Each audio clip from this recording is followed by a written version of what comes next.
The federal debt. Is it a crisis that demands immediate attention? Should Congress make fixing the debt its top priority? Or have we made largely uncelebrated progress? Let's look behind the headlines and see what's really going on. First, the debt, the total amount of money the government has borrowed because it's been spending more than it takes in taxes. The debt is not a problem right now. The economy is not yet back to normal, and the Treasury is able to borrow billions of dollars at very low interest rates. The problem lies in the future.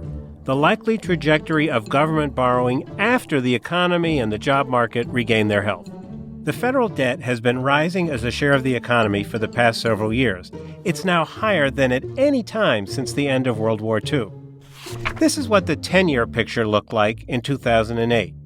Before the Great Recession, the debt was about 35% of GDP, the value of all the goods and services produced in a given year.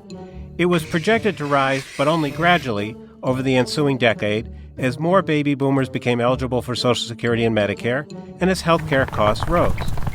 Then came the worst recession since the Great Depression. Fewer people with jobs meant less tax revenue for the Treasury and more spending on unemployment benefits and food stamps and the like. And because all that was borrowed money, projections for the federal debt rose. And then, to fight the misery of the recession, President Obama persuaded Congress to pass an $800 billion package of tax cuts and spending increases, the stimulus, or as he prefers, the American Recovery and Reinvestment Act. That meant still more borrowing. By 2011, the debt had nearly doubled, and it was projected to rise towards 100% of GDP over the following 10 years as the economy returned to health and interest rates rose towards normal levels. Much hand-wringing ensued. Would the U.S. government be able to keep borrowing? Would financial markets crash? Would interest rates surge? Then came a couple of big changes that actually improved the outlook. Congress raised taxes on upper-income families, and that'll bring in a lot of money over the next decade.